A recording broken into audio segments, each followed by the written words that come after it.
ఆదిలాబాద్ జిల్లాలో ఘోర రోడ్డు ప్రమాదం జరిగింది. రూరల్ మండలం జాందాపూర్ ఎక్స్ రోడ్డు సమీపంలోని రిలయన్స్ పెట్రోల్ బంక్ వద్ద రోడ్డు పక్కన ఆగి ఉన్న లారీని ప్రైవేట్ బస్సు ఢీకొట్టింది. ఈ ప్రమాదంలో బస్సు డ్రైవర్ సహా మరొకరు మృతి చెందారు. పలువురికి తీవ్ర గాయాలయ్యాయి.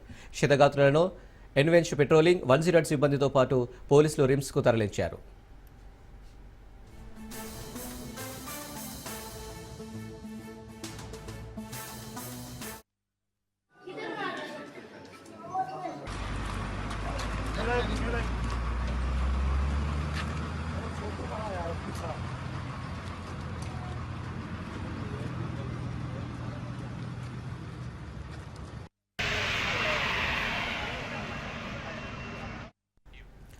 ఆదిలాబాద్ జిల్లాలో ఘోర రోడ్డు ప్రమాదం జరిగింది. రూరల్ మండలం జాందాపూర్ ఎక్స్ రోడ్ సమీపంలోని రిలయన్స్ పెట్రోల్ బంక్ వద్ద రోడ్డు పక్కన ఆగి ఉన్న లారీని ప్రైవేట్ బస్సు ఢీకొట్టింది.